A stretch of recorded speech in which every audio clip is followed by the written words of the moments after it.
এগুলো হচ্ছে টিভিওয়ালাদের নেতা। টিভিওয়ালারা নেতা বানিয়েছে, আমি আর তো কিছু করার না এখানটায়। আমি শুধু একটা কথা বলতে চাই, এই হুমায়ুন কবিরকে মমতা ব্যানার্জি নির্বাচনের সময় ব্যবহার করেছিল আমাকে হারানোর জন্য, সারা মুর্শিদাবাদ জানে।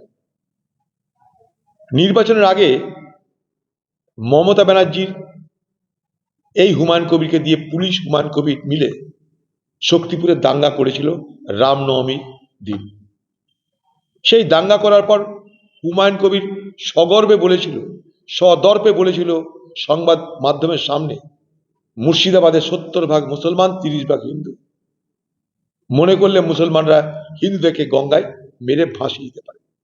সেই ছোট্ট ক্যাসেটটা সংবাদ মাধ্যমের প্রচার সঙ্গে সঙ্গে আইপ্যাকের লোকরা সেটাকে কালেক্ট করে হিন্দু গ্রামে গ্রামে ছড়িয়ে দিল আরো বেশি করে প্রচারের জন্য, ইন্টেনসিভ ক্যাম্পেইন।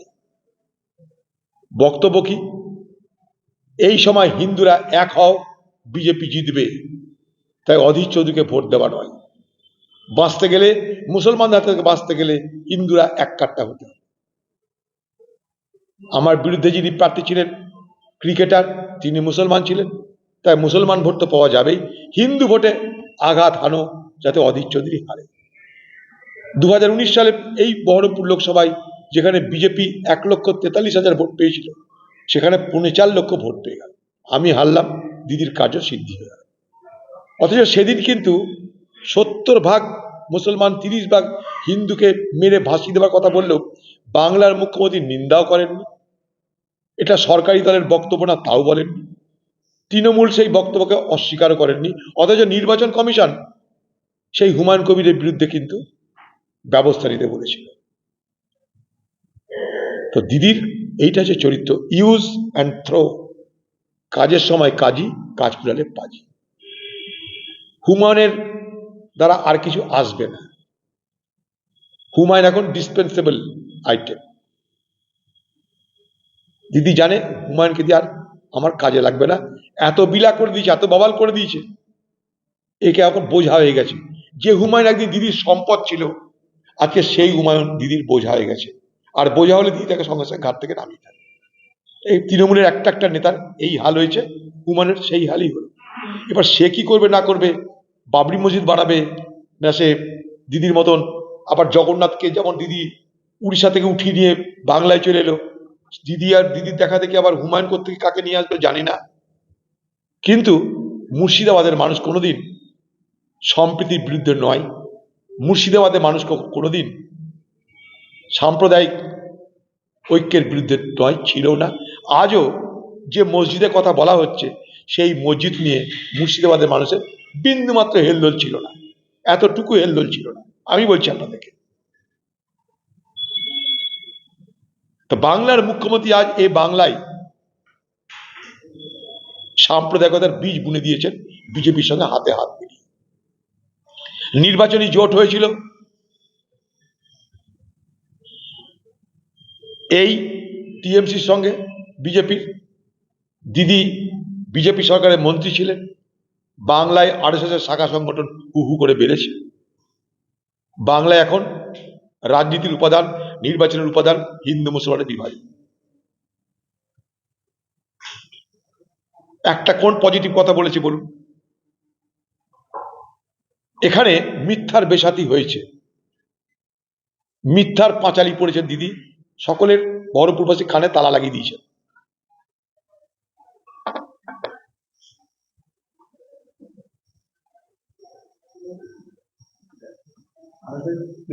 তো মুখ্যমন্ত্রী নিজে কেন বলছেন না, ডিএম কেন বলছেন? আমি আরেকটা দাবি করছি, সারা ভারতবর্ষে, আবার বলছি সারা ভারতবর্ষ সব থেকে বেশি ওয়াকফ সম্পত্তি কোথায়? পশ্চিমবঙ্গে। সংখ্যা 1,48,253।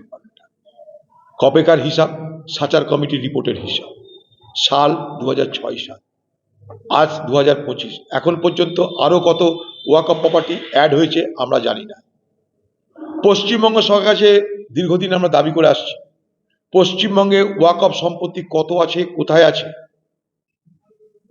তার মূল্য কত, সেখান থেকে কত রোজগার হয়, শ্বেতপত্র প্রকাশ করেনি। আবার আমি তাই পশ্চিমবঙ্গের মুখ্যমন্ত্রী জিজ্ঞেস করতে চাই যে পশ্চিমবঙ্গে যত ওয়াকফ সম্পত্তি আছে তার শ্বেতপত্র প্রকাশ করুন প্রথমে, তারপর সেই সম্পত্তি কত বেদখল হয়েছে তার হিসাব দিন। এখন ফাঁদে পড়ে বিড়াল কাঁদলে হবে না। মোদির জন্য আপনি বলছেন কেন্দ্রের সঙ্গে সহযোগিতা করে চলবো, আর কেন্দ্র সেই সুযোগে সমস্ত মুসলমানদের এ বাংলায় অধিকার কেড়ে নিচ্ছে। আবার বলছি,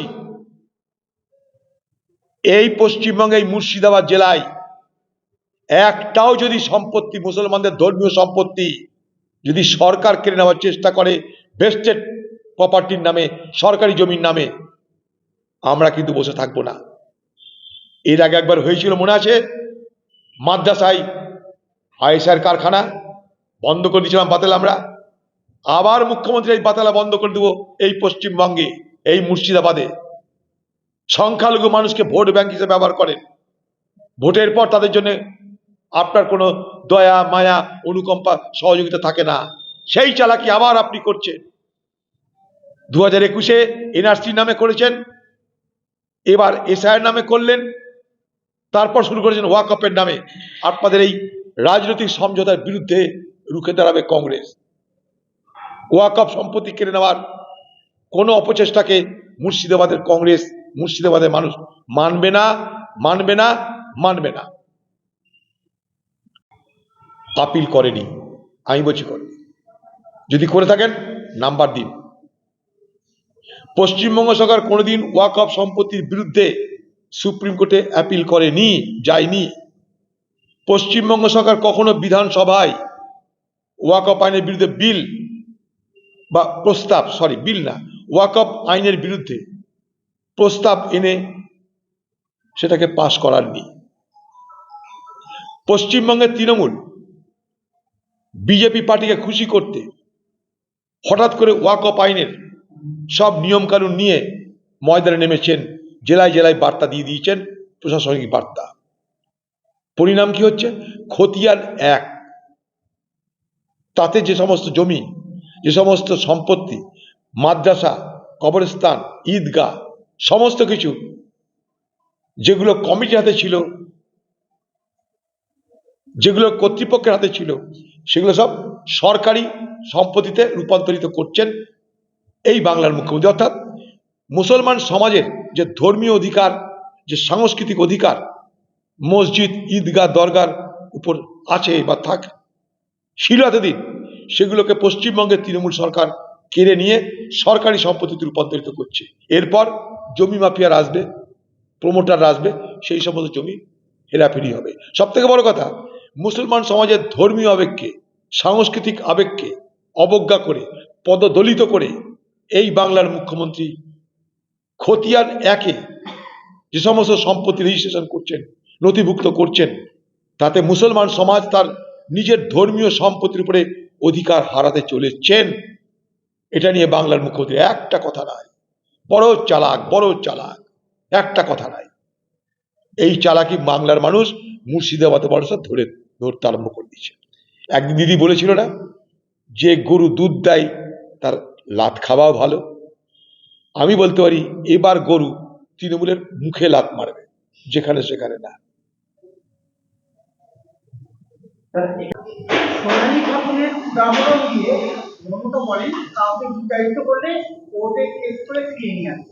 কেন এটা কি একটা রাস্তা হলো নাকি? যেতে হবে কেন তাকে, বিতাড়িত হতে হবে কেন তাকে, সেই জায়গাটা কেন আসছেন না?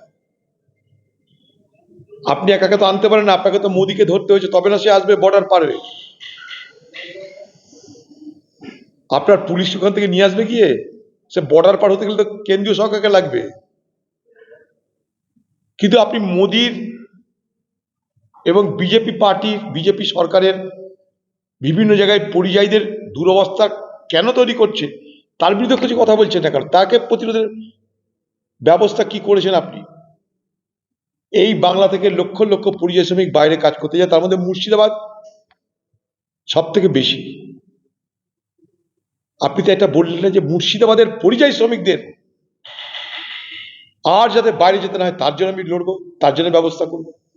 এক সোনালী খাতুন, সোনালী বিবি, বাংলাদেশের সরকার তাকে অনুমতি দিয়েছে, আমি খুশি। কিন্তু কেন সোনালী খাতুন, সোনালী বিবিরা সোনালী বিবি হচ্ছে, তার বিরুদ্ধে আপনার লড়াই কোথায়? কবে বাংলাদেশে ধরে নিয়ে যাবে, কবে বাংলাদেশে জেলে ঢুকবে, তারপর আপনি উকিল লাগাবেন? উকিল লাগানোর প্রয়োজনটা হচ্ছে কেন?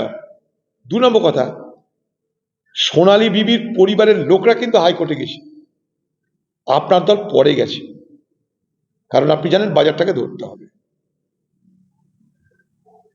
পশ্চিমবঙ্গের মধ্যে মুর্শিদাবাদ, মালদা, দিনাজপুর, এই জেলাগুলোতে লক্ষ লক্ষ পরিযায়ী শ্রমিক আজকে বাইরের রাজ্যে গিয়ে ঘর বাড়ি সংসার ছেড়ে দিয়ে রুটি রুজির তাড়নায় সমস্ত প্রতিকূলতাকে মোকাবেলা করে তাদেরকে বেঁচে থাকতে হয়। কেন?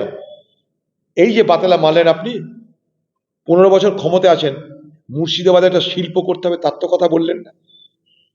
প্রতি বছর আপনি শিল্প সম্মেলন করছেন, সেই শিল্প সম্মেলনের ফসল মুর্শিদাবাদ এবং বাংলায় কোথায় কোথায় পেয়েছে তার তো গল্প করলেন না। মুর্শিদাবাদে শ্রমিকের অভাব নাই, শিল্পীর অভাব নাই, শিল্পর অভাব। একটা শিল্প করার জন্য তো মুর্শিদাবাদের মানুষকে বলতে পারতেন যে আমি এই করবো তাই করে, পেরেছেন? খালি মিথ্যা কথার বেসাতি করেছেন, উন্নয়নের পাঁচালী নয়, মিথ্যার পাঁচালী করেছেন আপনি।